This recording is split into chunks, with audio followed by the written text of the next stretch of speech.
Metro TN news channel நேயர்களுக்கு வணக்கம். மோடி வந்த பின் தமிழக அரசியலில் ட்விஸ்ட். விஜயை சிக்க வைக்க பார்க்கிறதா பாஜக?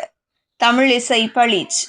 வரும் 23ஆம் தேதி பாரத பிரதமர் நரேந்திர மோடி தமிழகம் வருகை அரசியலிலும் ஆட்சியிலும் மாற்றத்தை ஏற்படுத்தும் எனவும் நடிகர் விஜயிடம் சிபிஐ விசாரணை மேற்கொண்டு வருவதற்கு பாஜக காரணம்.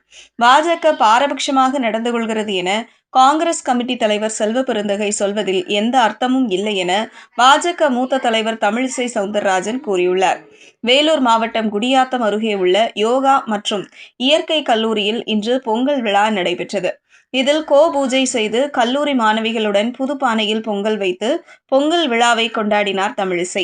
பின்னர் செய்தியாளர்களிடம் பேசிய தமிழிசை சவுந்தரராஜன், இந்தியா பிரம்மாண்டமான வளர்ச்சி அடைந்திருக்கிறது என்பதும், நேற்று அமெரிக்க தூதர் நம்ம நாட்டிற்கு வந்தது நம்ம நாட்டிற்கு பெருமை.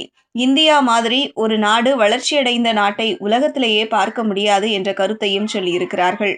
எனவே இந்தியா மிக மிக வேகமாக வளர்ந்து வருகிறது. அது மட்டுமல்ல, எதிரியின் பீரங்கிகளை நேரடியாக தாக்கக்கூடிய கருவிகளை பாதுகாப்பு ஆராய்ச்சி மற்றும் மேம்பாட்டு அமைப்பு முதல் முறையாக தயாரித்திருக்கிறார்கள். பாரத தேசம் எல்லா விதத்திலும் வளர்ச்சியடைந்து கொண்டிருக்கிறது என்பதை நாம் புரிந்து கொள்ள வேண்டும். தை பிறந்தால் வழி பிறக்கும் என்று சொல்வதைப் போல தமிழகத்திற்கு நல்ல வழி பிறப்பதற்காக 23ஆம் தேதி கூட்டம் ஒரு அடித்தளமாக அமையும். பிரதமர் வருகை அரசியலில் ஒரு மாற்றத்தை ஏற்படுத்தும். அதே வேளையில் ஆட்சியிலும் மாற்றத்தை ஏற்படுத்தும் என்ற நம்பிக்கை எங்களுக்கு உள்ளது. டபுள் என்ஜின் ஆட்சி ஆந்திராவில் இருப்பதால் ஆந்திரா நல்ல வளர்ச்சியடைந்து வருகிறது. குறிப்பாக மசூலிப்பட்டினம் துறைமுகத்தை மிக பிரம்மாண்டமாக வடிவமைத்துக் கொண்டிருக்கிறார்கள். நெல்லூர் ஏர்போர்ட் வடிவமைத்துக் கொண்டிருக்கிறார்கள். இதுபோன்ற திட்டங்களை மத்திய அரசுடன் இணைந்து செயல்படுத்திட டபுள் என்ஜின் கவர்மெண்ட் இருக்கும்போது சாத்தியமாக இருக்கிறது. அதே வளர்ச்சி தமிழ்நாட்டுக்கும் வர வேண்டும். தமிழக வளர்ச்சியடைந்து விட்டது என்று நாம் சொன்னாலும் கூட பல தளங்களில் பின்தங்கிதான் நாம் இருக்கிறோம். அதனால் நாம் முன்னேற வேண்டும் என்ற ஒரு ஆவலோடு நாம் அதை எதிர்பார்த்து கொண்டிருக்கிறோம். மக்களுக்கு நல்லது செய்ய வேண்டும் என்ற நோக்கத்தோடு தான் நாம் எல்லாம் ஆட்சி மாற்றம் வர வேண்டும் என்று நினைக்கிறோம்.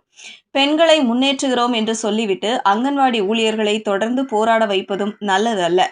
அதனால் தமிழக அரசு கவனம் செலுத்த வேண்டும். திருப்பரங்குன்றத்தில் பாஜக மூத்த தலைவர் ராஜா நேற்று இரவு கைது செய்யப்பட்டது கண்டிக்கத்தக்கது.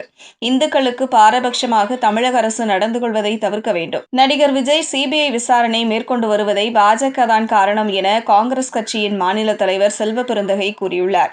பாஜக பாரபட்சமாக நடந்து கொள்கிறது என்று சொல்வதில் எந்த அர்த்தமும் இல்லை. செல்வ பெருந்தகைக்கு ஏதாவது ஒன்று சொல்ல வேண்டும் என்று பேசி வருகிறார். தனது கட்சிக்குள்ளே அவரோட முக்கியத்துவம் எல்லாம் குறைந்து கொண்டிருக்கிறது. அதனால் அவர் தலைவர் என்பதை சொல்வதற்காக சொல்கிறார். சிபிஐ விசாரணைக்கு பிஜேபி தான் காரணம் என விஜயும் சொல்லவில்லை, அவரது ரசிகர்களும் சொல்லவில்லை. ஆனால் செல்வ பெருந்தகை மட்டும் இடையில் புகுந்து இதில் குளிர்காய நினைக்கிறார் என்றுதான் சொல்ல வேண்டும் என்றார். செய்திகளை உடனுக்குடனும் துல்லியமாகவும் தெரிந்து கொள்ள மெட்ரோ டிஎன் நியூஸ் சேனலை பின்தொடருங்கள்.